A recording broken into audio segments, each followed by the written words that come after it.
And Aloha Friday. Happy to be with you on this beautiful Lay Day. A different way of celebrating Lay Day, Ryan, but we are so happy to be joining you with the COVID-19 care conversation here on the platform of the Honolulu Star Advertiser. Welcome, welcome, everyone. I'm Yenji Denise. And I'm Ryan Suji. Happy May Day to all of you out there watching.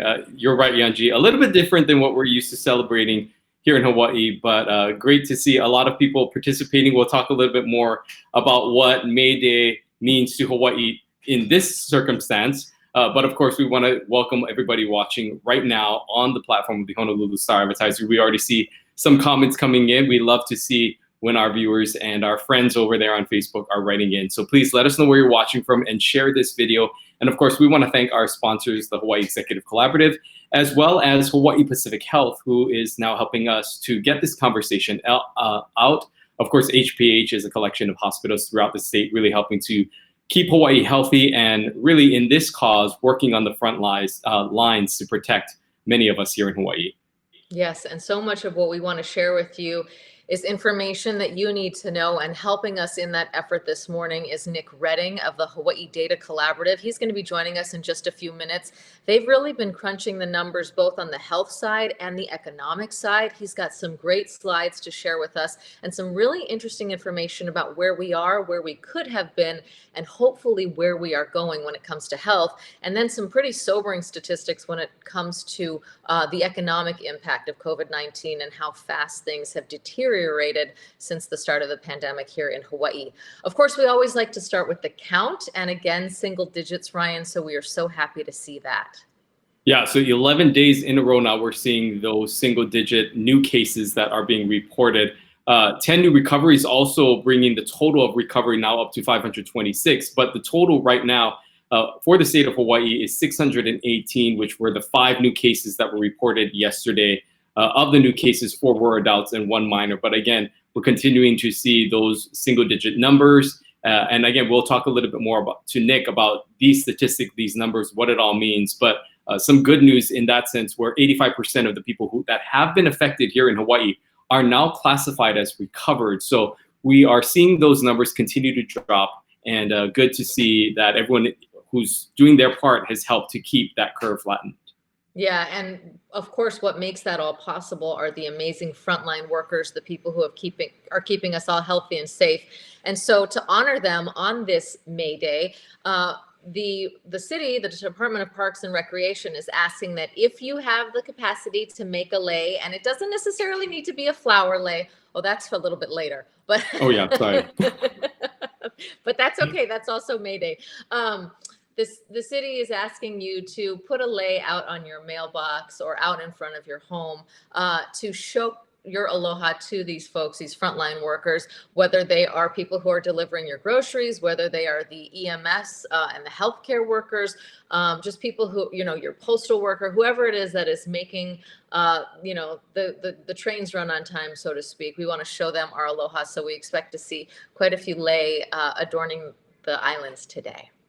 Yeah, and it's always a beautiful time here in the state. It always smells so good because everyone has a beautiful lei on. Of course, people are more so quarantined and isolated these days, but a good excuse to maybe put on a lei today. Yeah, it's such a beautiful tradition, and we love to see that. All right, well, let's bring in Nick from the Hawaii Data Collaborative. He's here. We want to hear what you'd like to learn from him. We'll let him explain what the Hawaii Data Collaborative is. Good morning, Nick. Thank you so much for being here this morning. First of all, tell us a little bit about the Hawaii Data Collaborative and what it is that you're doing. Hi, good morning. Thanks for having me. The Hawaii Data Collaborative is a new nonprofit that we started that's working to elevate good data and analysis for important issues that we face in Hawaii. And I think we could all agree that COVID is an important issue we're faced with, and all the different ways that is affecting us. I would encourage viewers to learn more about us at hawaiidata.org. We've got lots of information on COVID and other important issues in the state. And how do you compile some of that data and some of that information? What are some of the sources and some of the things that you pull to gather and to provide those statistics and numbers?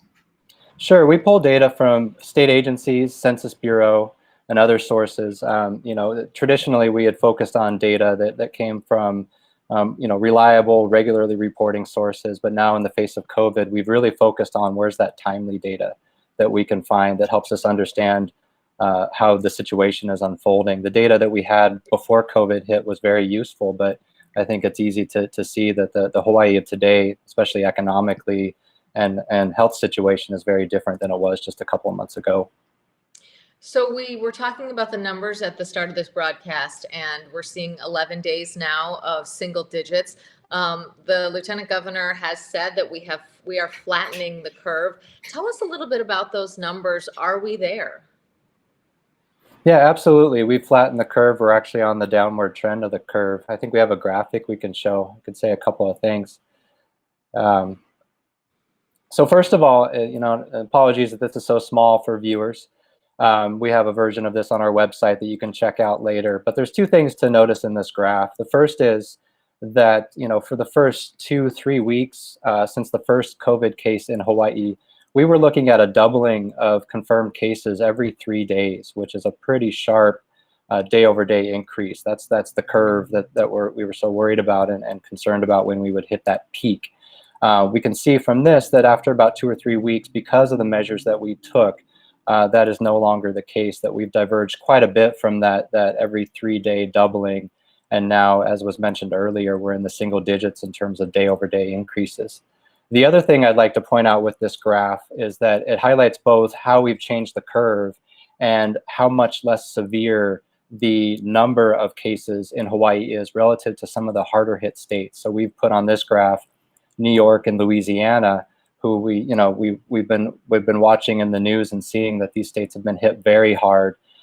They were at some points doubling every 2 days, and they have also done hard work to flatten the curve. But at this point, compared to us with less than 500 cases per 1 million people, Louisiana is over 5,000 cases for 1 million people, and New York is over 15,000 cases per 1 million people. So not only have we flattened the curve, but we've avoided the significant spread that was very possible early on.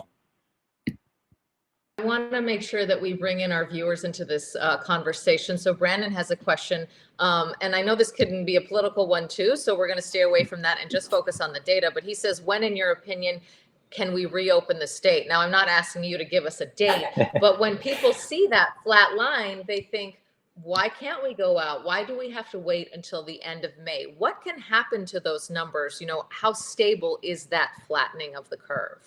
Well, the flattening of the curve is stable because we've socially distanced ourselves to such a great extent, and so I know there is lots of pressure for decision makers to open everything up, and I think we're getting ready for that. But it's important to remember that we're seeing these really good numbers in terms of our health situation because of the measures that we took and continue to take. And what's important also to realize is that in some of the states that have decided to start to open up, there's a secondary concern, which is that the way these curves work, that even after we start to open up and to more activities, we may not see the consequences of that opening up for 2 or 3 weeks. So it's really important that we stagger our opening strategy so that we can we're able to track how the day-over-day number of infections starts to increase again, because it will, but hopefully to a much less extent than it was before. Ruth has a good point here. She says the community has done so well in following the mandates. Our numbers are good. However, the number of visitors increase every day. As some businesses open, it can be expected this number will grow. The quarantine has not been respected by many. Tell us about that X factor, which is the visitors. How can that play into the numbers that you're showing us today? Well, absolutely. Hawaii is not a closed system. So, the concern early on was both how do we limit the new exposures that would come from outside, and then also the exposures that would come from community spread. And so we've taken measures to do both of those things.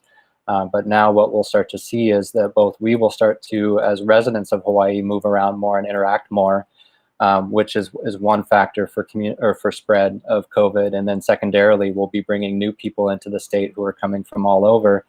And needing to manage that as well. It's certainly a concern, but what we've done by flattening the curve and taking the social distancing measures that we have is we've given our health systems and agencies time to get ready for that and to make plans to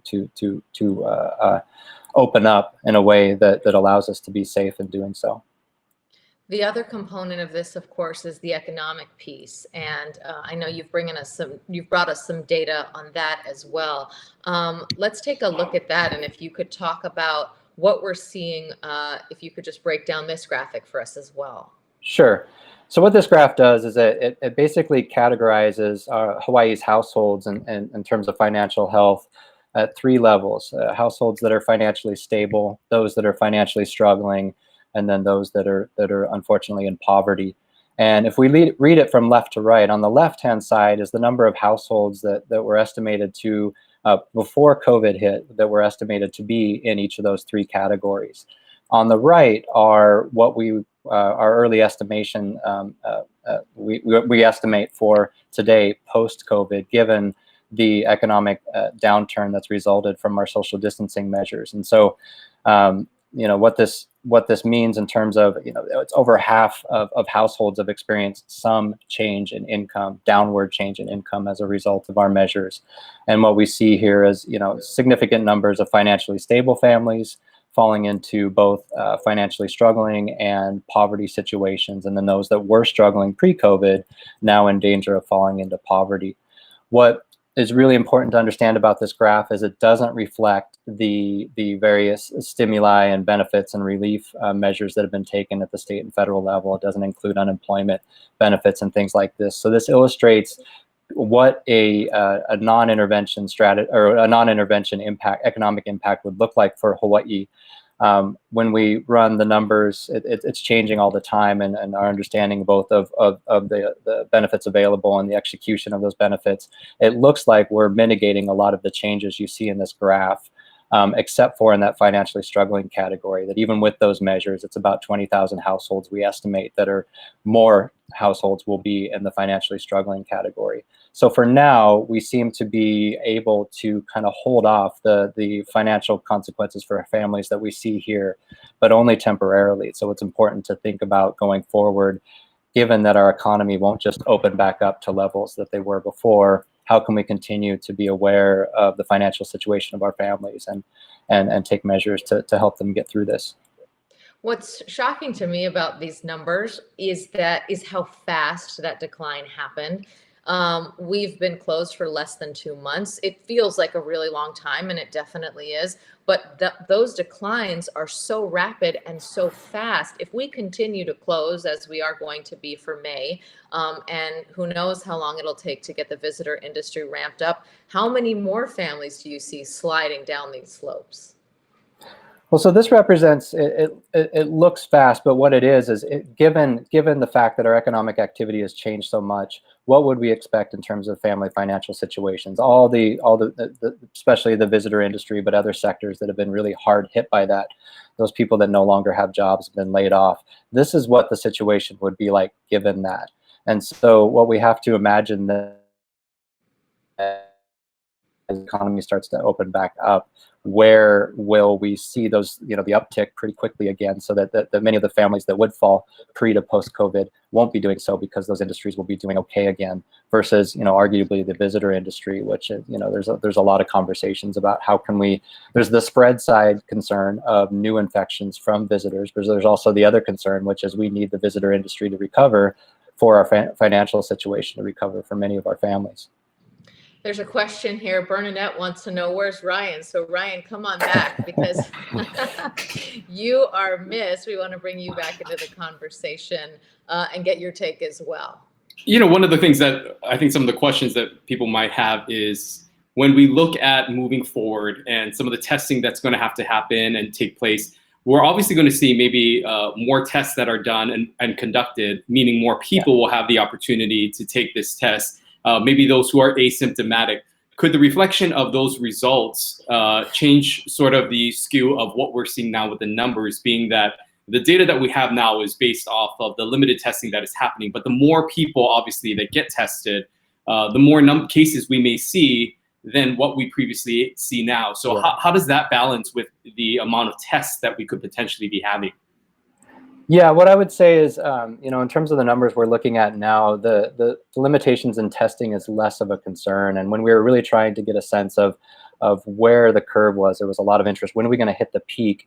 We were looking at it in terms of hospitalizations, and which is a firmer number, that when people that are actually showing up to the hospitals needing care and then testing positive for COVID, it's a more stable measure of day over day increases. And so that's one thing to consider. We're testing and then and contact tracing, and the way those two work off of each other is really important. Is as we start to open up, we can handle more infections if we have the ability to identify those infections early and isolate them from the general population. So that's where testing at a larger scale really becomes important. And also contact tracing, which is taking those that are infected and seeing who they've been in contact with, testing those people and making sure we're getting the larger impact of that one person's infection under control to avoid larger spread. I'd love to get your take on how we're doing relative to the rest of the country. We have a lot of lawmakers and policymakers on here. And so I'd love to get your take, because you are completely nonpartisan. You're just the numbers guy, which we really appreciate. So how is Hawaii doing when we look at our response versus the rest of the nation's response? Sure. So the graph that I showed first about the spread of COVID, we look fantastic relative to other states. We early on, there was a lot of uncertainty about how much it was already within our population. So you kind of have to wait and see even after locking down. And it turns out for the most part, like this, the comparison with the other states like Louisiana and New York, the confirmed cases per population is very low relative to most other states. So in that case, we're doing really well.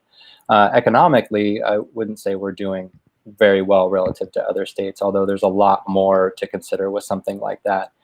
Both in terms of the short-term impact, many states have been hard hit by this, but there's each state is different in terms of its the immediate impact, and then the intermediate and long-term economic and other second-order health consequences from the measures that have been taken now.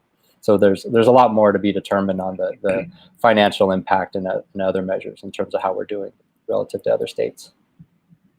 We have a question that actually came in that maybe is in regard to that second slide that you showed, and it's about the financial stability of people.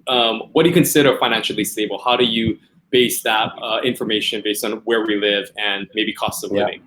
That's a fantastic question. We're inspired by Aloha United Way's ALICE report. ALICE stands for Asset Limited Income Constrained Employed.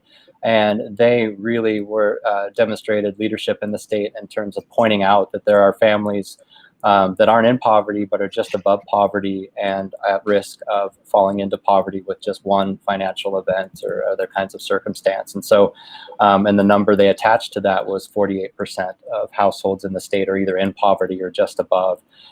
So what we've done is we've adopted that criteria for our modeling. So financially stable is a household that is able to not only pay the bills every month and meet their needs financially, but has a little extra to plan ahead and build that buffer of savings and all those other things that are needed to weather storms like this. That's stable. Struggling would be being able to pay the bills, but not having anything left to spare at the end of the month.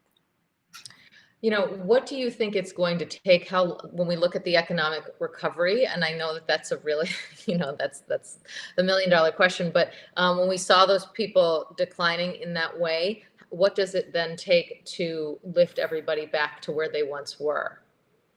Well, the easiest one is get them back to work, right? I mean, what we saw there was the reflection of the loss of jobs that resulted from the extreme change in our economic circumstances from social distancing and changing and visitor patterns. So, the one thing right away is getting our local economy going as much as possible. And then what's really a question mark for us, and I know others are thinking about this, is how do we start to project out what this means for our visitor industry? And there are already conversations happening around, what are other ways that we can strengthen our economy and create jobs that don't rely on the visitor industry. So I think there's going to be a lot of continued analyses and conversations and kind of having to respond to what we're seeing change week to week to start to navigate that economic recovery.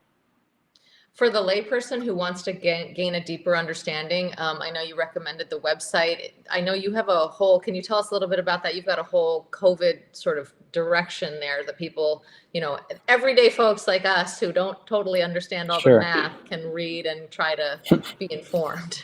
Yeah, sure. No, so we do have hawaiidata.org/COVID-19 where we're trying to provide what we think are some of the most relevant data points, analysis, and visualizations to understand what's happening. And we focused a lot on the spread of COVID early on and building off of the data that the Department of Health is putting out. We've started to back off on that a little bit just because, as we're noticing, we don't need to so much see the day-to-day as we did, a few weeks ago when that really gave a strong signal. And now what we're working to do is ourselves and to support other efforts to start to build out tools that help us understand the economic situation and be able to start to see where this is going and in what ways so people can have that better understanding. We're doing modeling and other kinds of work and always in a collaborative way. So the models always involve the key stakeholders who would really benefit from having those models, working with them to put important models and decision support tools in their hands so they have more data-driven ways to navigate the crisis and getting out of the crisis going forward. All right. Well, Nick Redding, thank you so much for taking the time to join us here today on the COVID care conversation and for those graphs. I think it's really great to visually see the representation. We hear a lot of the numbers, we report it every day, but to basically see that and plot it out, I think is a great visual thing. And it's a great thing that you guys are doing to kind of help keep the community informed of sort of the importance of these numbers and tracking them. So thank you so much for joining us. Well, thanks for having me. Aloha. Thank you. Aloha. So interesting, Ryan. He's right. There's really two components to this. The health side, which we're doing great at when you look compared to the rest of the country, and the economic side, which, as he pointed out, we are definitely doing not as great as many other communities around the country. One comment that came in here from Tony, and it's something we want to talk about today. Over 4,000 people showing up yesterday at YPO reflects that 48%. You're right, Tony. We saw thousands of residents lining up for food yesterday. It's the food drive that we highlighted in our Hawaii Heroes segment yesterday, brought to you by the Hawaii Food Bank, Bank of Hawaii, the City and County of Honolulu, and other partners who all came together and are doing these large food distributions. There's going to be more in the coming weeks. Wonderful to highlight the hero, and also really sobering to see those lines extending all the way into the freeway. Yeah, that's right. I think they were, they were expecting a large crowd to be there. And one of the telling things that I think was said by the mayor, especially yesterday, was the type of people that were rolling up, right? There's people that never expected themselves to be in that situation where they would have to be asking for support and asking for food. They've always been the ones that were giving. And a lot of times the people that they saw coming through those cars and getting food were their neighbors, were people that they saw, fellow parents of children that they go to school with, a lot of recognizable faces showing that a lot of people are struggling, and it's not necessarily those who are traditionally the ones who are having to go through the food bank for care. So finding ways and opportunities, I think, is important for the food bank and other organizations to find ways to meet this need. And great to see so many partners out there. This is, I think, Hawaiian Airlines here. That was one of the partners handing out foods there in their purple shirts, but a lot of various businesses and organizations coming together for that drive, which, as you said, Yanji, will be happening every week. So the food bank continuing to get food out to the public as well as ask for support in this area, as we know a lot of people are continuing to struggle. Yeah, the food bank is saying that their demand for food assistance has jumped 60%, and they expect that to continue to rise. To that end, we do want to highlight one of our Hawaii heroes today. That's New Hope Oahu, who is actually partnering with the food bank and other organizations. Church members there have gathered together. They're doing food pickup and donations every single day from 9 to noon. They'll give you 2 bags full of groceries. Just wonderful to see, that community also stepping up to help. There's all different ways, even if they all come from the food bank or they all come from one source. Not everyone is in line in YPO, so some people, can go to New Hope and get some groceries there too. Yeah, and again, I think the thing about this one is they're doing this every day from 9 to 12. So again, as you said, it's 2 bags per family, and they're pulling the donations that are coming in from the church, from sponsors, from the food bank, and providing this opportunity for people to roll up to New Hope. to be able to grab some food. So great to see their involvement, a very large church here on the island. So sort of using their resources and their congregation to help support and give back to the community. So if you know anyone that may be in need, again, every day from 9 to 12, giving away 2 bags of groceries, an opportunity again to get more food out there to those who need it the most. So we highlight New Hope, our Hawaii hero of today. Yeah. The other thing, of course, as noted, because we're wearing lei, is that it is Lei Day, and hundreds of kupuna at the Plaza Assisted Living communities across Oahu are being treated to a very special performance thanks to the Royal Hawaiian Center. So you can actually look in on this as well. They're doing some of this on Zoom, but they're also streaming it on the Plaza Assisted Living's Facebook page today at 2 o'clock. So a nice chance to enjoy some live Hawaiian music, to really feel the spirit of May Day, even if we can't be there to celebrate all in person. It does feel nice to have some community and some live music as well. Yeah, and a great way to connect. Of course, we know that the kupuna, many of them are isolated, and so for them to have this opportunity to celebrate with everyone via technology is a great way to celebrate May Day with them and with everyone. So encourage everybody to go and check that out, again, happening this afternoon. We invite you to make sure to check out more of Nick's research at hawaiidata.org. Continue to check the Hawaii Food Bank's website for more dates, times, and donations for food distributions.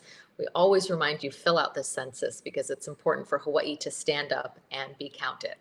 That's right. And I think we do have the address here. So if you wanted to get more information about some of the numbers that we went through, which again, I think are very telling and a great way to kind of look at sort of the nuts and bolts of what things could have looked like, because I think that was one of the telling things on the graph. I'm not sure if you could really see it because it was this finer line, but it showed where Hawaii would have gone if we had those double day increases, if we had twice a week. So it really dug deep into some of the numbers and where we were projected to go had we not taken the steps that the state did in order to flatten that curve. So you can head over to hawaiidata.org to see those graphs and to continue to stay updated, I think, as this evolves and we can get more information about what's happening with this.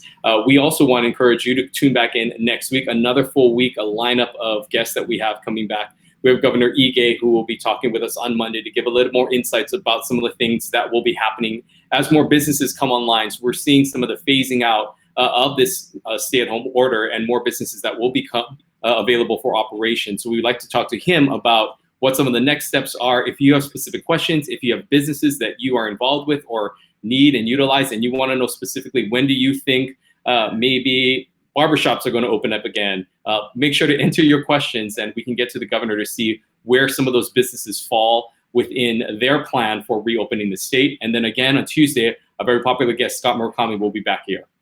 Yeah, and I've got a question for the governor. I want to know when the library is going to open again because my kids are so tired of reading the same books.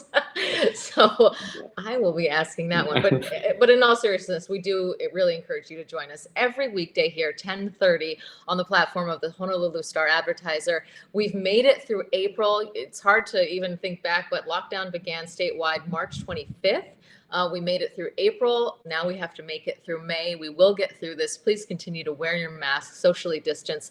You know, we've made so many sacrifices. This is the home stretch. We can do it, and we are all in this together. That's right. And again, we want to thank you for tuning in and viewing. Again, share this video and like a comment on. We do read these comments, and if there are questions, we try to address them.